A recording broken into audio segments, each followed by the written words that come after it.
So here we go, guys. You're gonna see that in the video. You're gonna see me make a funny face again because that was scary.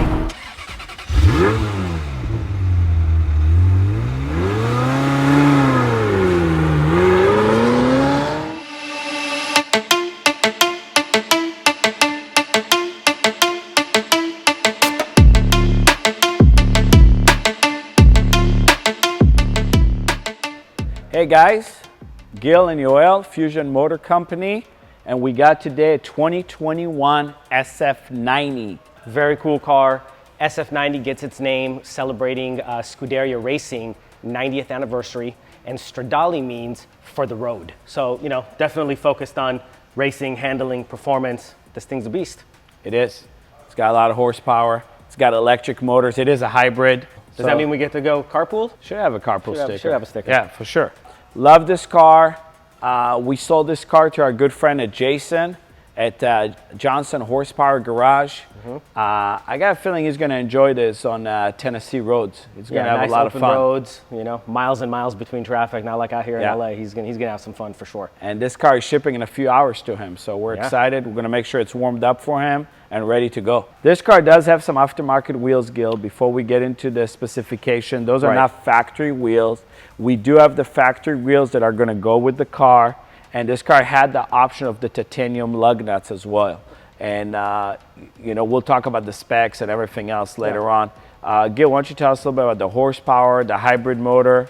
Yeah, so I mean, you know, this is Ferrari's second input into the hybrid world, of course, following the LaFerrari in 2014 and 2015. And this particular car has 3 electric motors, one on each of the front wheels and one sitting on the transmission, which is, you know, kind of an interesting design, the way the transmission works. Yeah, so the transmission is kind of cool. I've never seen this before. It doesn't have it's an 8-speed, but it doesn't have reverse. The reverse comes from the front wheels motors.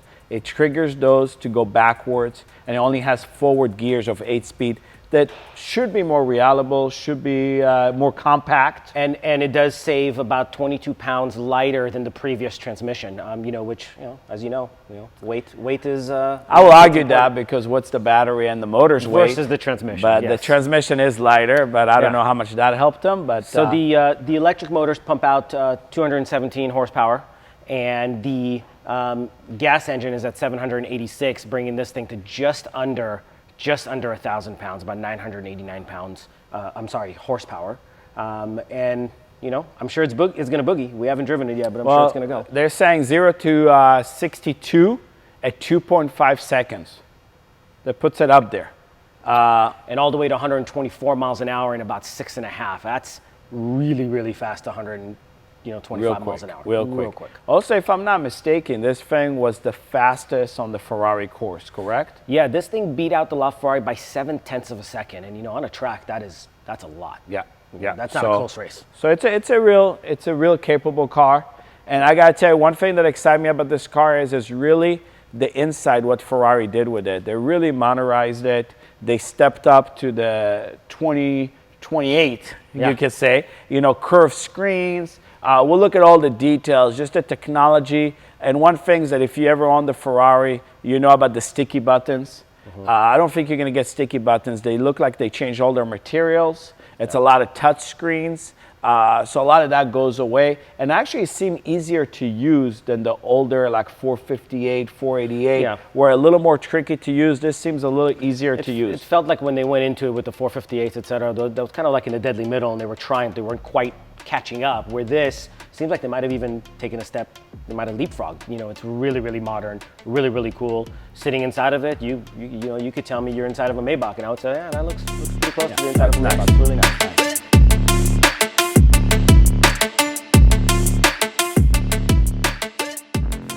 Want to go show you a couple cool stuff on this car. I'm not going to start it. I'll just get everything going. Look at the way it lights up. Beautiful. So that's that 16-inch curved screen. God, I remember as a kid, we were dying to have a 16-inch TV. With the clicker. You got a 16-inch screen inside your car that is very, very cool. And I really like it because like what we talked about is just the product that they're using. I think Ferrari did a good job going away. I mean, it's like a nice finish, nice hardware. The buttons just feel so much better. So it's not something that, you know, looks like in years it's going to be those sticky buttons and wear really weird. I really like the interface. Very easy to use. Auto, change your temperature, very easy. Your seats and everything. I mean, you look at this, look how easy. You have your performance page, your audio, your nav, your settings, power. You know, you go to performance. It gives you, you know, your charge and boost, RPM, miles per hour, what gear you're in. And it'll probably give you more info on temperature, on tires, etc. Super cool, and look how easy it is to use, you know. We haven't had that before where you could just go to the nav and put in something. I think it's really nice interface. I really like it. And then same here, you know, if you go here, View Max, look how the dash just changes and it gives you a full map on that curved screen. Still gives you all the data that you need and where you're at. And then if you go like this, it just gives you the performance page that, you know, duplicates that, but it still gives you the navigation on the bottom. So they have so much space that they can achieve all of that. So really, really well done, in, you know, in my mind. I'm probably going to run it in this gauge because I like to see the old school gauge, the dial. And then I'll probably run this one in the performance so I can see, well, that you can see what's happening. Yeah, that's really okay. nice. Maybe we can get on the camera and stuff. And then look at your controls here. How easy the lights are on auto. If you want your fog lights, your mirrors are so simple. And those are all touch, like they're not exactly switches. They're kind of like a no, touch yeah, they're a pad touchpad. Yeah, they're great. Right. And that's the whole thing. Even the start button. It's all touchpads. And your lift is on that side as well. It's also a touchpad type thing. Yeah, yeah. So here's the lift, and the car is actually, oh, it's not working right now because I don't have it on, but that's our lift system. We'll use it getting off the driveway. That a cool thing is, look how cool they did this. So you have your suspension settings, right, like the old ones. The knob feels a lot better, but look how it's moving on the gauge now, you know, to wet. Is that cool? So it's really nice. You know, this knob that gets you from wet all the way to race, traction control. We always had that knob. Very cool, very F1. But look how cool they integrated it into the screen where you're moving it, you know, to sports, race, CT off. And CT off gives you partial. If you want it completely off, then you got to hold it. And look, it actually does that and comes back just like the knob. So really, really cool. This is where you want to go get crazy, you know. I'm sure Jason will play with that. We'll probably drive it today in the race mode. I think that'll be sufficient. Get the shift speed, and it does what we want for it. The one thing I don't see that I kind of liked on the 488 and the 450, they may have it and I don't know where it's at. I like that bumpy road button. Now out here in LA, we have so many potholes and there's areas where the roads are just bumpy. And that thing worked really well, and I really loved it on the magnetic suspension where the road got, you know. Yeah, that's a good point. I wonder if it's, we'll play around in here a little bit. Maybe it's something in here. Yeah, I didn't see it. I played with it a little bit, but maybe it's not there. But another thing, really well done on the vents, you know, really almost smooth. like a floating. Yeah, it just floats. It feels really nice. Air conditioning feels, you know, real good. So excited here on the seat button. Oh, so you got your heated seats here, all touch. Actually, I have air conditioning seats as well. I think I played with it earlier, and I think you can do like cooling seats as well. I don't remember how we did it, but I saw cooling seats. So very, very cool. Yeah, I love it. I really like the inside. I think they did very well. The dash is very large, but it does feel good.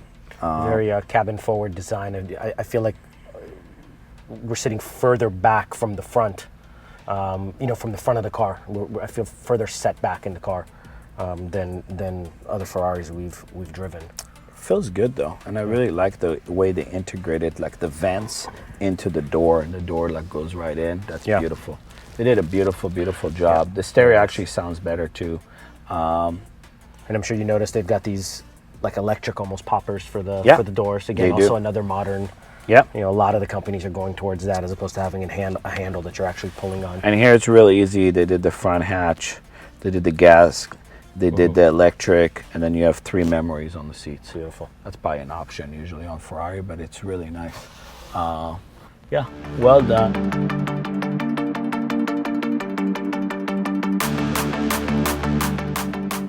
I want to show them how low the engine. That was really impressive. Yeah. I want to open the hatchback here and then show how low this engine was sitting. Frank, I don't know if you can get this, but how set down the motor is. So when you talk about handling and how did they achieve quicker lap times against the LaFerrari, etc., it's all about center of gravity, bringing it down, weight, power to weight ratio, and I think that's a big part of it.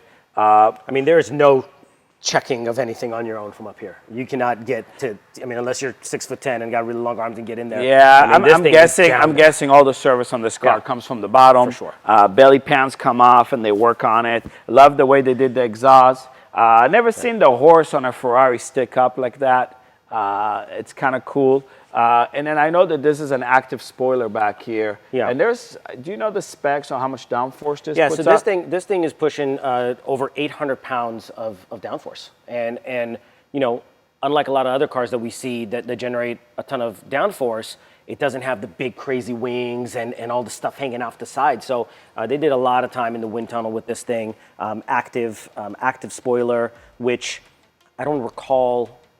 488s don't have that, 458s don't have that, so it's, I don't want to say the 458s and 488s do have it on their lower diffuser. Right. They do have some active aerodynamics. I haven't looked at this one, what it has, but beautiful car.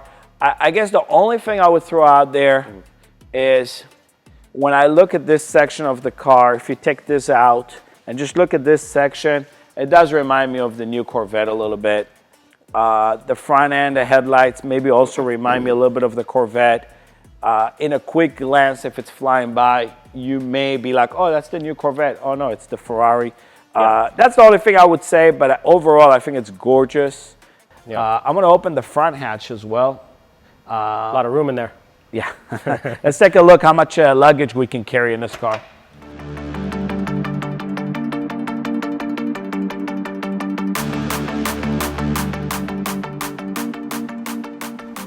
So, I don't think... maybe day trips. I don't think you're going for a long road trip. They did reduce the amount, and I'm guessing that's because of the electric motors, battery. And then you got this Race E, they call it, or I'm not sure if we're pronouncing that correctly. But torque vectoring. So that's how they're controlling. That unit is controlling slippage in the front wheels, trying to control the car from steering. So it's pretty cool that they did it like a viewable piece like that. I really like that. That's really nice. Got the carbon fiber hood. A lot of other carbon fiber used throughout the car. At this point, starting to feel like typical Ferrari, right? With a ton of carbon and measures for lightweight.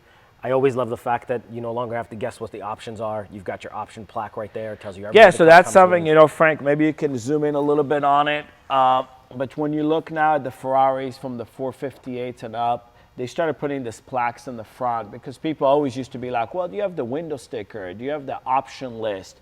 And Ferrari, this is great. I wish more companies did this. Ferrari just puts it all out there. They give you the serial number, and then they break down all the factory options in this car so you can always verify if the car has all the original equipment. And they probably realize it because so many Ferraris become classic over the years. And in 25 years, 30 years, you want to know what was the original color. You want to know what the upholstery was and all that. And it's hard to find all that paperwork. So it's beautiful to have these plaques up here. They did a good job on it. Gil, do you know the production numbers on this cars? I don't think they made that many of them. Well, there is, I did a lot of reading on the forums. Ferrari hasn't come out and said they're going to make X amount. It's not a stated number, at least not at this point.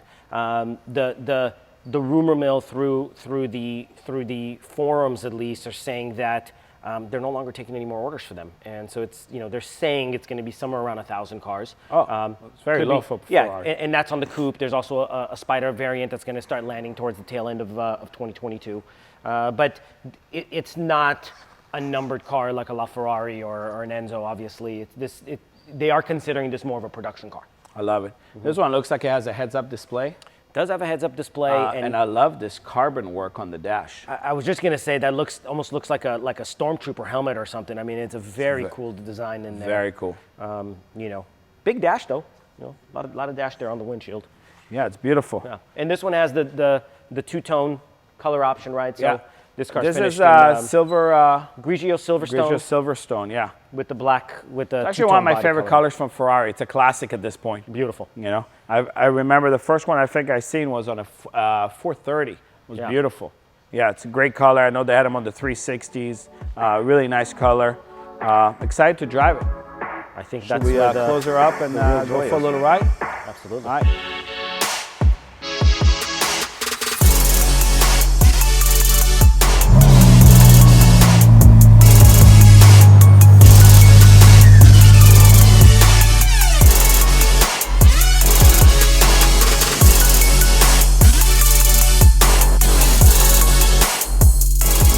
First, let's move this to manual so I can start shifting.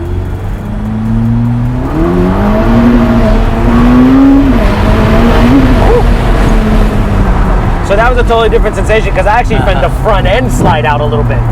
Nah, I think it was the rear.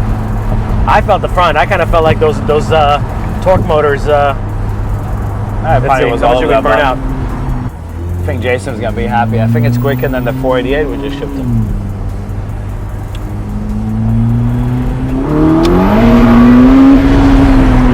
Yeah, that's fast.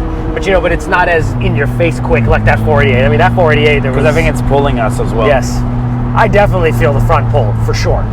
Now, I'm not driving, but I can feel it. Yeah. Let's go slow here.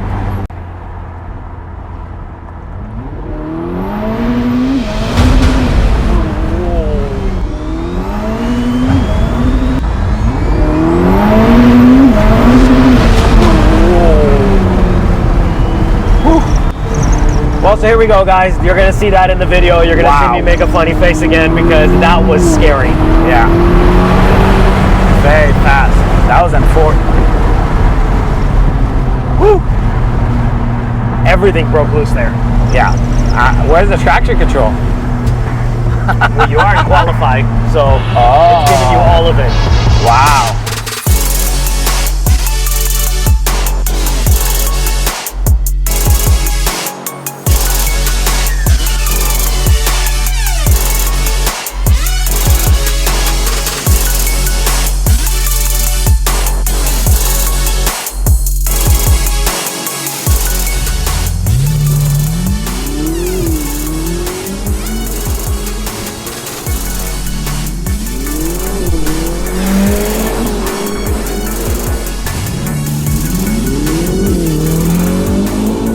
Go, guys.